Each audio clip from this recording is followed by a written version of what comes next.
Salutations to those who are young and young at heart. Oremi, Madamfo, Enyim, Salam alaikum, Hola, buena gente, Bonjour, la gente, Linja dumelang, Murigaboto, Muliwanji, Murigaboto, Makadin, Karibu, Mwakaitawani, Munotambere. Welcome to Blackview SDA online platform. This is a place where your soul will find rest.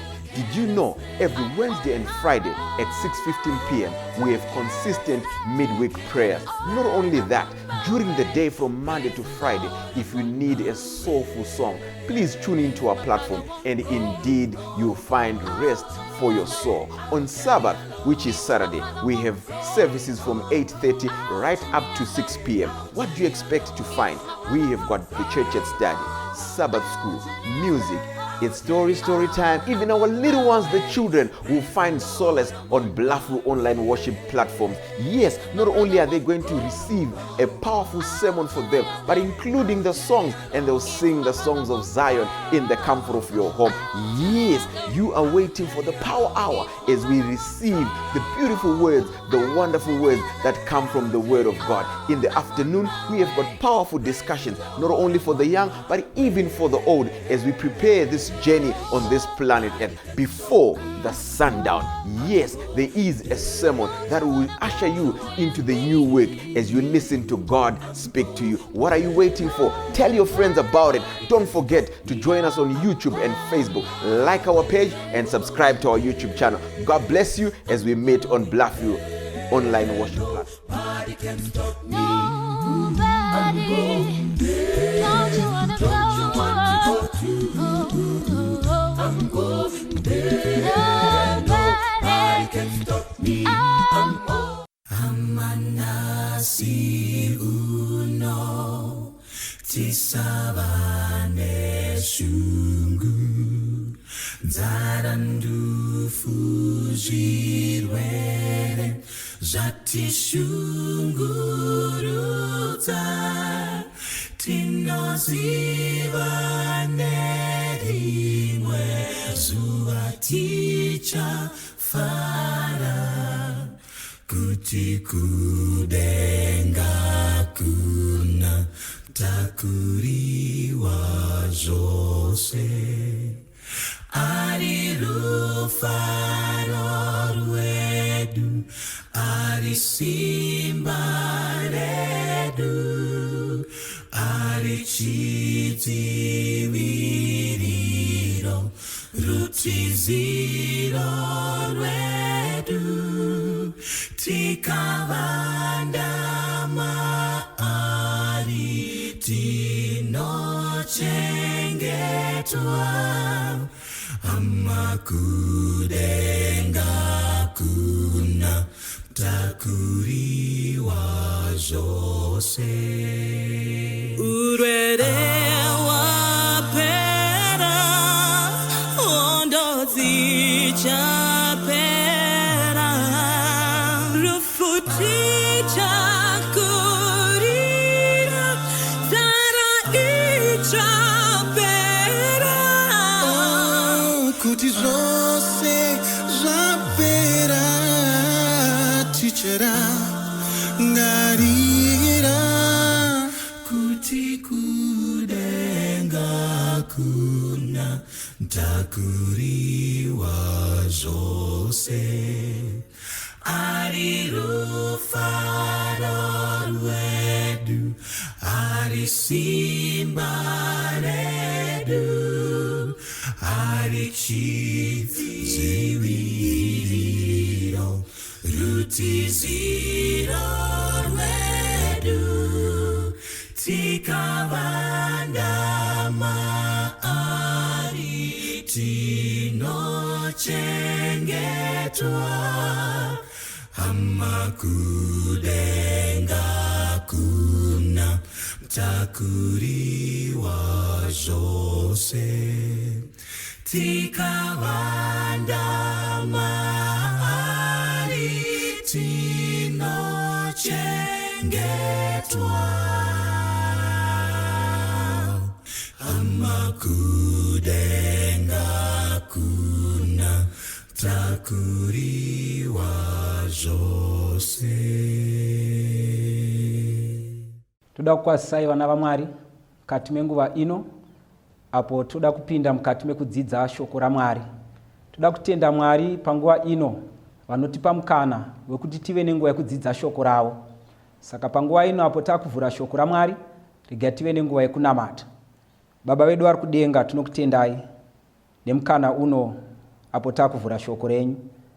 Tauraiwo nesu, tikunzwei kaviri, tidzidzisei tigadzire kudzoka kwaJesu. Ndo munamato wedu muzita raJesu tinokutendai. Amen. Toda kutenda Mwari pazuva ranhasi tichitarisa nyaya inokosha yatinoda kubata muzuva ranhasi, yatinowana kubhuku raJudges chapter 2 verse ya 8 kusvika pavhesi ya 11. Judges chapter 2 verse ya 8 kusvika pavhesi ya 10 or 11. Takatarisa musoro wenyaya unoti iwo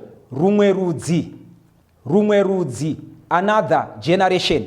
Ndichaverenga Judges chapter 2 verse ya 8. Zvino Joshua mwanakomana waNuni, muranda waJehovha, akafa ava namakore ane 110. Verse 9.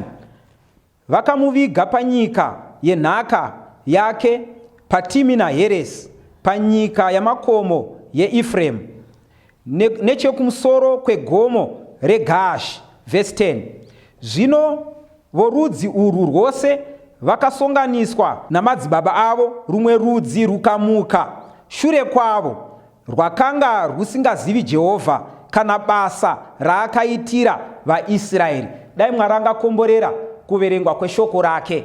Now tiri kutarisa pano, tiri pabhuku raJudges chapter 2 verse 8 kusvika pavhesi ya 11.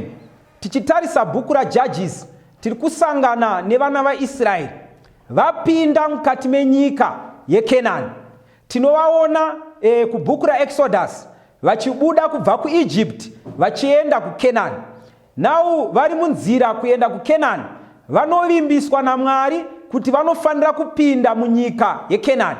Saka tichitarisa bhuku raJoshua tinoona Israeri vachiyambuka kupinda mukati menzvimbo yeKenani. Joshua anovatungamirira pabasa guru rekurwa hondo vachitora nyika yeKenani. Tapinda mukati mebhuku raJudges, takuudzwa nhoroondo inokosha. Panhoroondo iyi tiri kunzi muranda waJehovha anova Joshua akazofa. Iye afa, nevose rudzi rwakakrosa Jordan vachibva mugwenga vachipinda muKenani vakasvika pakufa.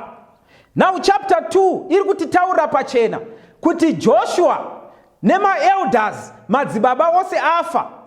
After them pakamuka rumwe rudzi. Now macharacteristics erudzi rwakamuka ndiwo akuburitswa pachena. Zvinonzi rudzi urwu rwakanga rusingazivi Mwari, number 1.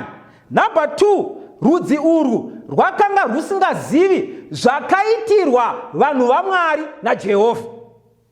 Saka tichitarisa rudzi urwu rwakazomuka after Joshua nemaelders, ruri kunzi rudzi urwu rwakanga rusingazivi Jehovha. Number 1, rwakanga rusingazivi zvakaitirwa vanhu vaMwari naJehovha. Now apa pakuita confusion. Nemhaka yei? Nekuti kana tichirangarira rudzi rwavaIsraeri, vakanga vari vanhu vairayirwa naMwari, vakanga vari vanhu vaidzidziswa naMwari, vakanga vari vanhu vaiva nenhoroondo yezvose zvakaitirwa Israeri naMwari. Asi pano takuudzwa generation, rumwe rudzi rwakazomuka after Joshua and the elders. After Joshua and that generation yakakrosa from the gwenga ichibva kuwilderness vachikrosa Jordan vachipinda mukati menzvimbo yeKenani. Saka after this generation yevanhu ava, generation yaJoshua and the elders, pakumuka another generation, rumwe rudzi rusingazivi Mwari.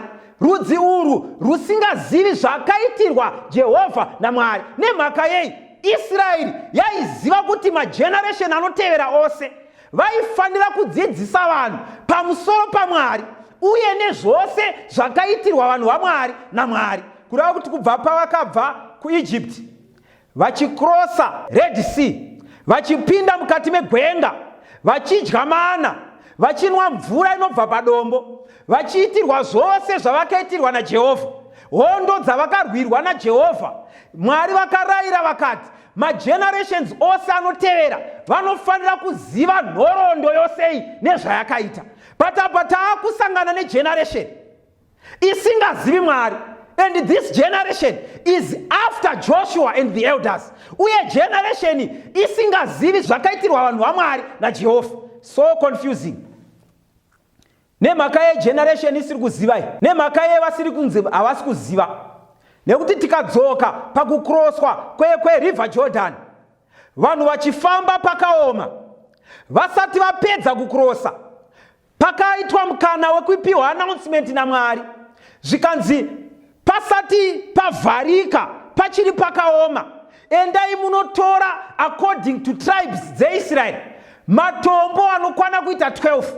Kana matora matombo aya munofanira kunovaka a monument, munofanira kuvaka a pillar inovakwa nematombo aya. Kana magenerations achizouya anotevera anofanira kuzobvunza kuti nemhaka yei matombo aya aripo, munofanira kuvaudza kuti nemhaka yekuti takakrosa Jordan pakaoma, ndo patakatora matombo aya Jehovha vaita zvikuru.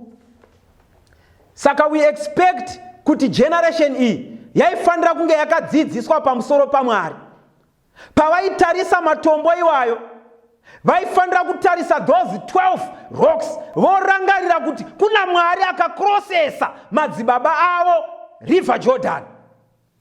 Saka generation iri kunzi haizivi Mwari, uye generation iyi yakanga isingazivi zvakaitirwa vanhu vaMwari naMwari. So confusing. Nemhaka yei vari kunzi havazivi? Kana tichitarisa mukati meBhaibheri tikadzoka kubhuku raJoshua tikaverenga pana Joshua chapter 24, mukaidzidza zvakanaka, Joshua anoita mashoko ake ekupedzisira kune vana vaIsraeri asati afa. Joshua achitaura mashoko ake ekupedzisira anotanga kurondedzera kubva kuna Abrahamu, zvakaitirwa Abrahamu naMwari. Anorondedzera vana vaIsraeri vachipinda muEgypt, anorondedzera Israeli ichibuda muEgypt kusvika vaenda kuKenani. Saka it is very confusing kuti generation yakateverai iri kunzi haizivi Mwari, uye generation iyi yakanga isingazivi zvakaitirwa vanhu vaMwari naMwari. Nemhaka yei ivo vakaudzwa just before Joshua afa. Saka Joshua chapter 24 tikuona ari kutaura nhoroondo, ari kubatsirana navo achivaudza pamusoro pezvakaitirwa vanhu vaMwari naMwari. Asiko zvino takuudzwa kuti generation after Joshua and the elders havazivi Mwari, uye havazivi nhoroondo yezvakaitwa naMwari kune vanhu vake. Kana tichiverenga zvekare tichaverenga pana Judges chapter 6, toda kuverenga pavhesi ya11 kusvika pana 13. Apa tiri kutarisa nhoroondo yaGideon. Gideon was one of that generation. Gideon vanoti vari muutapwa, vakatapwa neMidian. Gideon anosarudzwa naMwari, ngirozi yoita apiye kwaari. Saka ngirozi painosvika kuna Gideon inosvika ichiti munhu waMwari wasarudzwa naMwari, Jehovha wakusarudza to be a judge, kuti vakushandise kusunungura vana vaIsraeri kubva mukati memaoko emuvengi. Toda kuverenga pavhesi ya11 kusvika pavhesi ya13. Inoti, zvino mutumwa waJehovha wakasvika akagara pasi pomuwi oiki wakanga uri paOfra, waiva paJoashi muEbhiezeri. Gideoni mwanakomana wake wakanga achipura zviyo pachisviniro chewaini kuti azvivanze nokuda kwavaMidhiani. Verse 12. Ipapo mutumwa waJehovha akazviratidza akati kwaari, Jehovha unewe, iwe murume une simba neumhare. Gideoni akati, verse 13, Gideoni akati kwaari, haiwa ishe wangu, kana Jehovha anesu, ko izvi zvose zvakagotiwireiko? Zviripiko zvishamiso zvake zvose? Zvataiudzwa namadzibaba edu kuti Jehovha haana kutikwidza here achitibudisa Ijipita. Mwari akomborere kuverengwa kweshoko rake.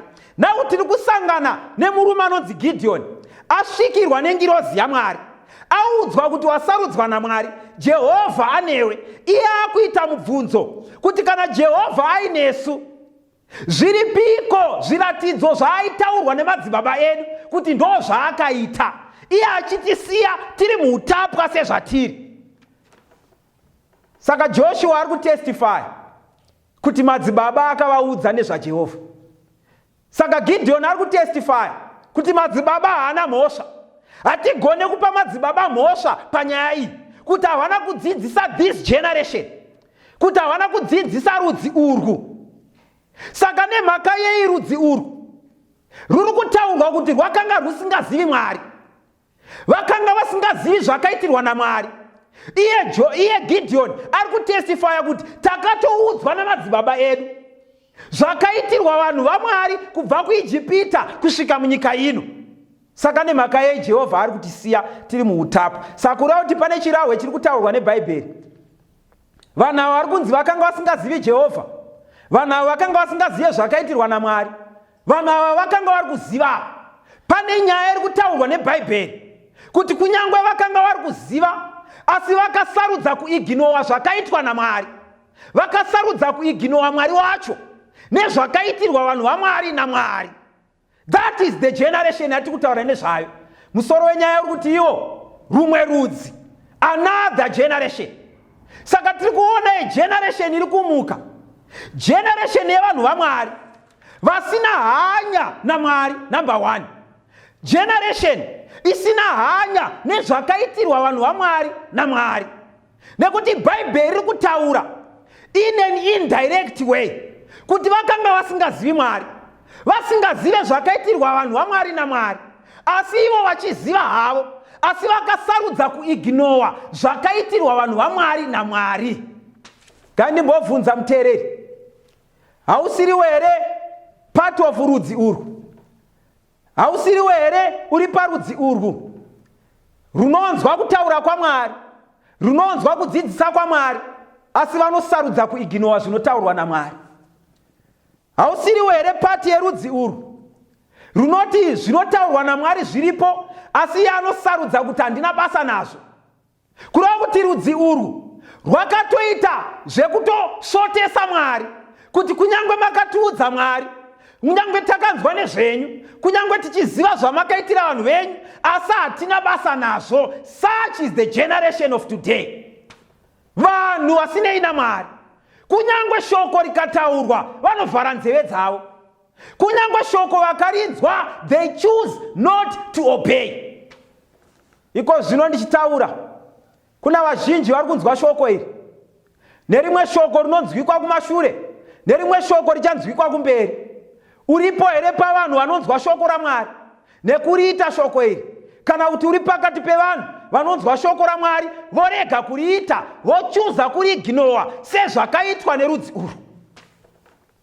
It was a generation isina hanya nezvaMwari, kunyangwe vakadzidziswa. Kana tikadzidza kubhuku raGenesis, tinosangana nemurume anonzi iye Cain. Cain naAbel vakadzidziswa pamusoro paMwari, vakadzidziswa zvinofanira kuitwa pakunamata Mwari. Asi kunyangwe vakadzidziswa vese, Cain akasarudza kuiginowa zvataurwa naMwari, ndokuita zvake. Hatipo here pakati pevanhu ava, hatipo here pakati perudzi urwu runoti Jehovha akataura, ivo vanoiginowa zvataurwa naMwari. Ende mukatarisa rudzi urwu, muchaona kuti irudzi rwakanga rusina ukama naMwari. Zvinotobudisa pachena kuti rudzi urwu rwakanga rusina ukama naMwari. Rusina ukama naMwari kudaro, vakanga vari vanhu vasina hanya nenyaya yekunamatwa kwaMwari. Umwe munyori achinyora, mudzidzi weBhaibheri, anotaura pachena kuti this generation had little sense of religion. Vakanga vasina hanya nenyaya dzekunamata. Kureva kuti kana zviri zvekunamata, zvinhu zvavanongoitawo havo imwe nguva, hazvisi zvinhu zviri priority kwavari. vanongozviitawo imwe nguva kana vazvifunga havo. Haupo here pakati perudzi urwu rusina hanya nezvinotaurwa naMwari, runongofunga nezvaMwari kana mukana wawanikwa. Such is that generation. Vanongoendawo havo kuchechi kana vazvifunga, vanongofungawo kuti nhasi rega ndimbonamata, vanobata bhaibheri kuti variverenge vachitsvaga hope. That is the generation. Generation yevanhu vanoteerera shoko for the sake yekungoteerera, asi shoko harina zvarinoita mukati mavo. Kureva kuti vanhu ava vakanga vachiziva Mwari, asi zviito zvavo zvairatidza kuti havazivi Mwari. Such is the generation yevanhu vanoziva shoko raMwari, yevanhu vanoziva Mwari, but they choose kuti hatinei naMwari wacho. Ngatimboona zvimwe zvakaitwa nerudzi urwu. Joshua chapter 24, ndoda kuti tiverenge pa verse ya 31. Joshua chapter 24, toda kuti tiverenge pa verse ya 31. Inoti iyo, vaIsraeri vakashumira Jehovha mazuva ose a Joshua namazuva ose avakuru vakanga vachiri vapenyu Joshua atofa. Ivo vakanga vakaziva mabasa ose akanga aitirwa vaIsraeri naJehovha. Pano verse 31 yakutitaurira kuti Joshua mazuva ake ese akararama nevanhu vose maelders vaiziva Jehovha, ndiyo nguva yakanamata Israeri zviri serious. Toda tiverenge zvekare Judges chapter 2 pa verse ya 6. Inoti iyo, zvino Joshua wakati aendesa vanhu, vana vaIsraeri vakaenda mumwe nomumwe kunhaka yake kuti vagare panyika yavo. Verse 7, vanhu vakashumira Jehovha mazuva ose a Joshua namazuva ose avakuru vakanga vari vapenyu Joshua afa. Verse 8, Joshua mwanakomana waNuni muranda waJehovha akafa ava namakore ane 110. Verse 9, vakamuviga panyika yenhaka yake paTimina Heres. Verse 10, zvino vorudzi urwu rwose vakasonganiswa namadzibaba avo. Rumwe rudzi rukamuka shure kwavo, rwakanga rusingazivi Jehovha kana basa raakaitira vaIsraeri. Takuona zvimwe zvinhu zvakaitwa nerudzi urwu. Vari vanhu vanga vasina hanya naMwari, asi takuona kuti vanhu vainamata vakazembera pana Joshua nemaelders eIsraeri. Igeneration ine kutenda kunozembera pane vamwe vanhu. Igeneration inonamata kana vamwe vanhu vachinamata. Igeneration inonamata kana Joshua nemaelders vari vapenyu. Kureva kuti havana kutenda kunomira kuri koga, vane kutenda kunozembera pane umwe munhu. Kureva kuti generation iyi ndo vane kutenda kwavo kunozembera pane muprofita. Igeneration ine vane kutenda kunozembera pana pastor. Vanhu vari kutenda vane midzi dzavo dzakazorora pakutenda pane munhu ari pachechi, kwete pana Jesu. Saka tikuona generation iyi, it was a generation isina hanya naMwari. Rwakanga ruri rumwe rudzi rusina basa nezvinotaurwa naMwari. Rwakanga ruri rudzi rune kutenda kwakazembera pane vatungamiriri. Mutungamiriri kufa kwake ndo pakafawo kutenda kwavo. Mutungamiriri paakafa ndo pakafira nhoroondo yekunamata kwavo. Ngandibvunze muteereri, kutenda kwako kwakazorora panani? Kutenda kwako kwakaisa midzi panani? Are you sure kuti mutungamiriri wako akafa unoramba uchinamata? Are you sure kuti murume wako akafa unoramba uchinamata? Are you sure kuti vabereki vakafa unoramba uchinamata? Are you sure kuti mudzimai akafa unoramba uchinamata? Kuna vanhu vane kutenda pakazembera pamurume, kune vane kutenda pakazembera pane mudzimai, kune vane kutenda kwakazembera pane mutungamiriri wechechi. Saka ndiri kuti zuva ranhasi, mutungamiriri wako Joshua akafa, unoramba here uchinamata Mwari? Vamwe pakangofa murume ndo paakaenda nenyika. Vamwe pakangofa mudzimai, ndo paakabva ahedhuka haana kuzonamata. Vamwe pakafa vabereki, ndo pakaperera chikristu chake. Vamwe pakaenda profeti wake kunze kwenyika, ndo pakaperera chikristu chake. Vamwe Eldha paakabva pachechi, ndo pakaperera kunamata kwake. Ndoda kubvunza muzora nhasi akateerera, kutenda kwako kwakazembera panani? Pana Jesu here kana kuti pane vanhu? Nekuti Joshua ari mupenyu vakanamata Jehovha, maElders ari mapenyu vakanamata Jehovha. Asi Joshua afa vakapanduka pana Mwari, maElders afa vakapanduka pana Mwari. Kutenda kwako kwakazembera panani? Ndosaka muchiona Matthew chapter 7 verse 24 panotaurwa just a short parable. Jesu anobudisa pachena kuti vanhu vose vanovakira padombo vanoisa midzi dzavo dzekutenda pana Jesu.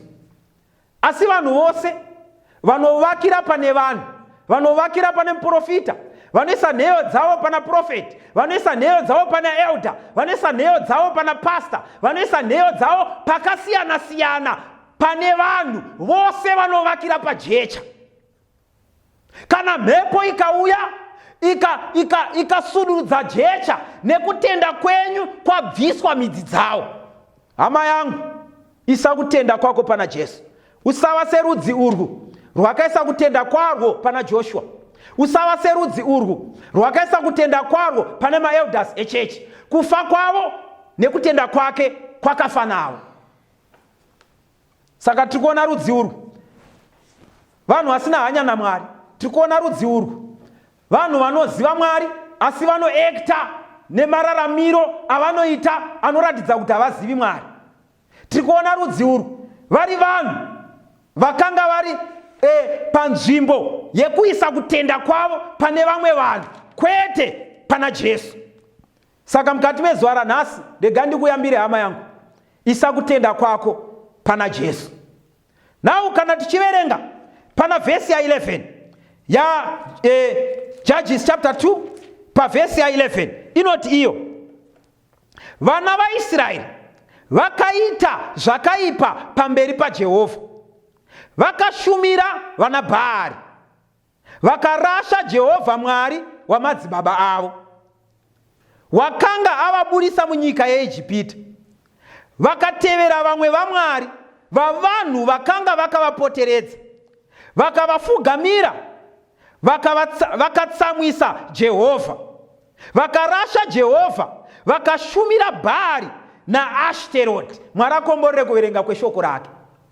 Nau mukadzidza zvakanaka, takuudzwa kuti generation yevana veIsraeri iyi, rudzi rwevana veIsraeri urwu, vanhu vasina hanya naMwari, vanhu vanorarama zvisinei naMwari, vanhu vane kutenda kunozembera pane vamwe vanhu, vanhu vane kutenda kunofa kana waakazembera afa.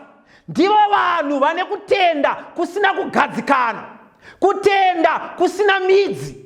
Medzisiro yavo vanorasa Mwari.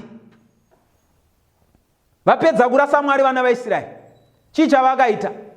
Vakatanga kunamata vana Mwari vedzimwe ndudzi, vakatanga kunamata vana Mwari vevaKenani vakanga vakavapoteredza, vakatanga kunamata vana Mwari vavaAmori, vakatanga kunamata vana Mwari vevaFiristia, vakatanga kunamata vana Mwari vemaKenanites, ndudzi dzakanga dzakavapoteredza. Kana muchidzidza nhoroondo yeBhaibheri chapter 15 yebhuku raGenesis, Abrahama achitaurwa pamusoro peIsraeri anonzi vana vako ndichavapa nyika iyo, asi nyika iyo ndichazovapa kana vanhu variko mukombe wavo wekutadzira Mwari wazara. Saka Israeri painobva Egypt ichienda kuKenani, mukombe wekutadza kwevanhu ava vanonamata zvifananidzo wakanga wazara. Saka vana vaIsraeri vaifanira kusvika vaine instruction yekuparadza vose. Saka mistake yavakaita, havana kuparadza vose, vakasiya vamwe. Pavakasiya vamwe, ndo vanhu vana naMwari vakatanga kuva esne, vakatanga kuva musungo kune Israeri, vakatanga kunamata vana Mwari vavo. Saka pavainamata vana Mwari avo, vainamata umwe Mwari anonzi iye Ashera kana kuti Ashtoreth. Ashtaroth was a pagan goddess, mwarikadzi wevahedheni. Mwarikadzi wevahedheni anonziye she was a god of war and sex. Mwarikadzi weupombwe. Mwarikadzi aishanda nenyaya yefertility.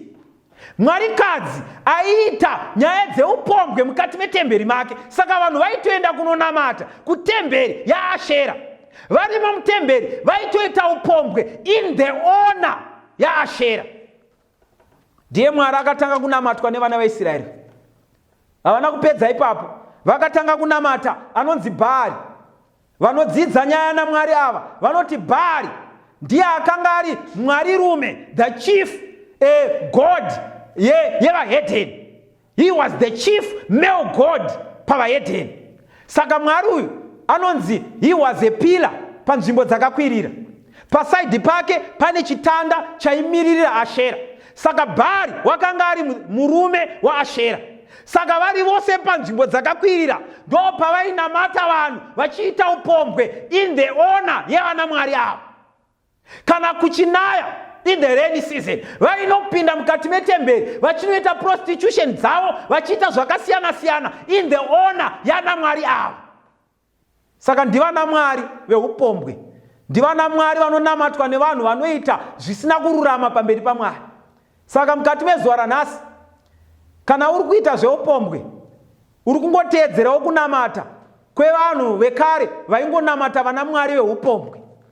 Kana uri kuitawo zvemasmall house nezvakasiyana siyana, uri kungonamatawo naMwari akanamatwa nevana vaIsraeri panguva iyi. Saka ndivo vana Mwari vakatanga kunamatwa nevana vaIsraeri. Ndosaka tiri kuona kuti there were such a snare kune vana vaIsraeri, nekuti nyaya dzeupombwe idzi dzairamba dzichingodhonza vana vaIsraeri, dzaingoramba dzichingovakweva vana vaIsraeri, dzairamba dzichingovadhonza vana vaIsraeri. Rangarirai vasati vakrosa kupinda munyika yeKenani, vakanyengerwa futi nenyaya yeupombwe nevakadzi veMidhiani vakatsamwisa Mwari. Saka tiri kuona zvekare vapinda munyika yeKenani vakutanga nyaya dzeupombwe futi, vakatanga kunamata vana Mwari ava. Mukadzidza zvakanaka kunyangwe nababa vaGidheoni kuna chapter 6 yebhuku raJudges, tinoona kuti kuseri kwemba yavo vakanga vatori nemonument yaitomirira vana Mwari ava pamba pavo, kureva kuti generation iyi yakatoita chivindi chekutora kunyangwe vana Mwari vedzimwe nyika kuunza mukati menyika yeIsraeri. Zirwe vanhu vaMwari kutora vana Mwari vekunze. Saka vana vaIsraeri vakatsamwisa Jehovha, vana vaIsraeri vakatsamwisa Mwari, vana vaIsraeri, that generation, irwo rudzi urwu rwakaita zvakaipa pamberi paMwari. Nemhaka yei? Vakanga vasina kutenda kwakasimba pana Jehovha. Ukatadza kuita kutenda kwakasimba pana Mwari, unopedzisira wonamata vana Mwari vose vose. Ukatadza kuita kutenda kwakasimba pana Mwari, unopedzisira wopinda mukati memudzimu namashavi. Ukatadza kunamata Jehovha zvakanaka, unopedzisira wotanga kuita zvemudzin'anga dzenyika ino, uchitorana nezvakasiyana siyana zvenyika ino. Zvopedzisira zvakuita musungo. Vana vaIsraeri vakaitwa musungo nevahedheni, vakatorwa kuita musungo nevana Mwari vavahedheni, vatorwa kuita musungo nevana vavahedheni, vakatadzira Mwari, Mwari akafuratira Israeri. Kureva kuti ukafuratira Mwari, naivo Mwari vanokufuratira. Kana ukasiya Mwari, naivo Mwari vanokusiyawo. Inyasha dzaMwari kuti kunyangwe vakavafuratira Mwari, naivo vanoramba vachikuteverera, vaine hope yekuti unodzoka kwavari. Wafuratira Mwari kudaro, Mwari vanoramba vachikutsvaka. Asi pane imwe nguva yekuti ukaramba uri wekufuratira Mwari, Mwari vanozoti ndaifanira kudiko nehama yangu iyi, ndaifanira kuita seiko nehanzvadzi yangu iyi, ndaifanira kuita seiko nemwana wangu uyu, ndaedza nepandinogona asi zvaramba. So vakatadzira Mwari, vakapandukira Mwari. Jehovha akafuratira. Jehovha akafuratira upenyu hauite zvakanaka. Jehovha akafuratira mabhizinesi haafambi mushe. Jehovha akafuratira hakuna chinofamba muupenyu. Jehovha akafuratira nekubasa hakufambi zvakanaka.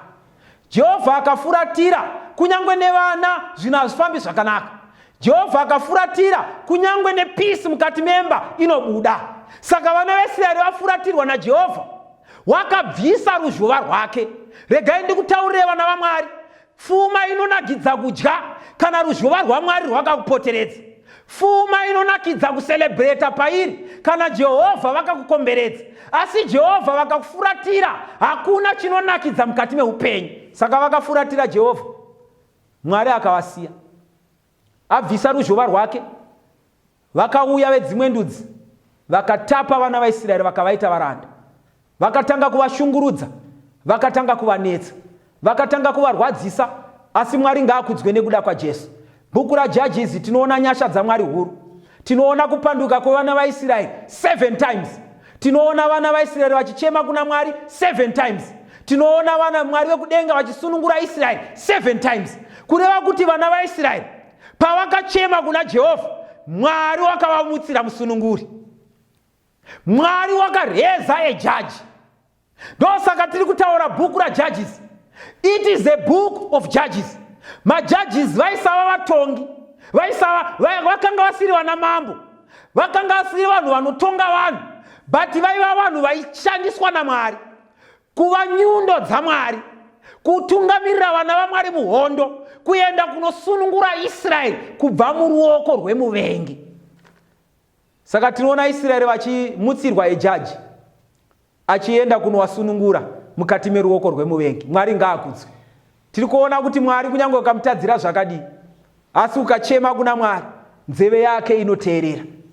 Kunyange kurudzi rwanhasi, kunyange kuthis generation inorasika pamberi paMwari, generation isina ukama naMwari, generation inoita zviito zvinosemesa pamberi paMwari, generation inotadzira Mwari zvemhando yepamusoro. Asi Mwari ngaakudzwe, ukachema kuna Mwari, Jehovha anonzwa.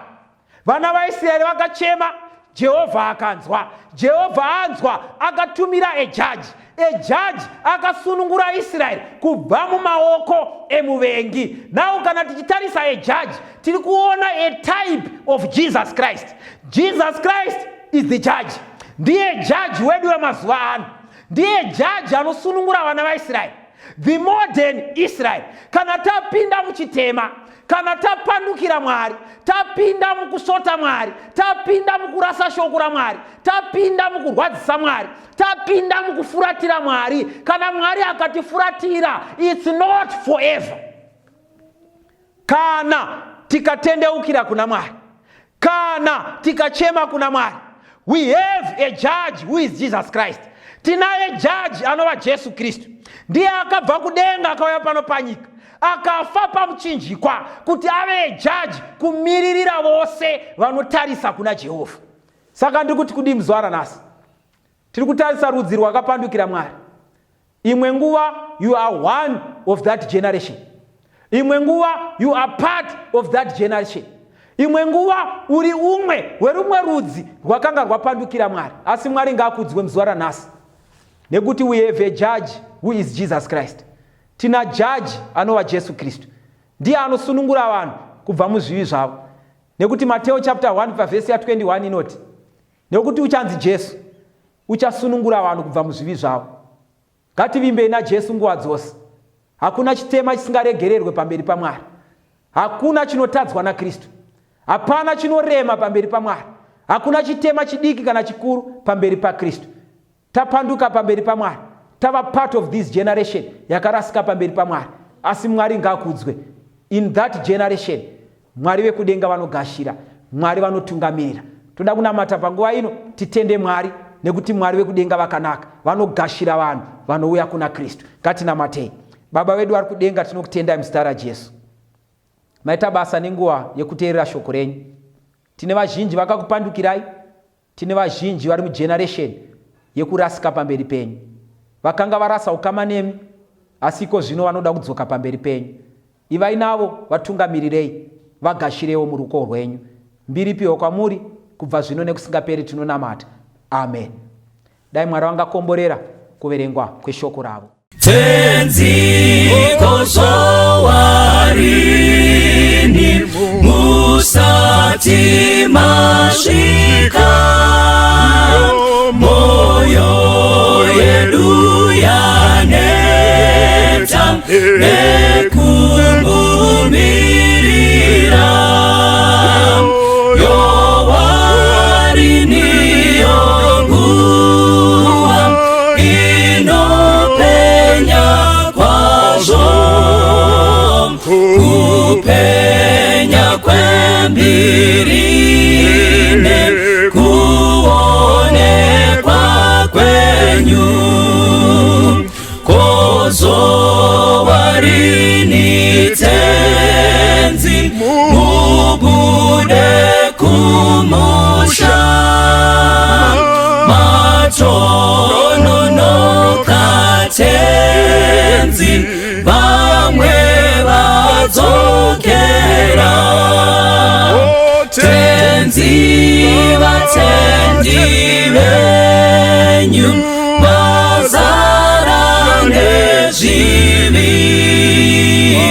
vashoma vakamira murufaro rwenyu mutsanyi vakarara chemanyi vamuke vanoyeranga vati tenzi aswedera mwenje yenu ivute zviuno zvisungwe vese vagadzirire kumuona tenzi mutsanyi vakarara chemanyi vamuke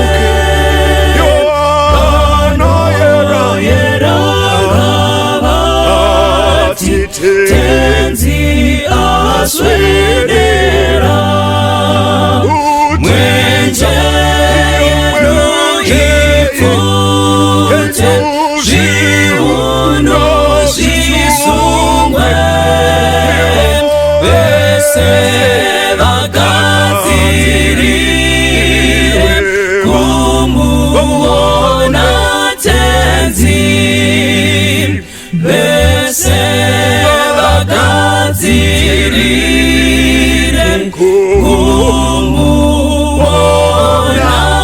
tenzi.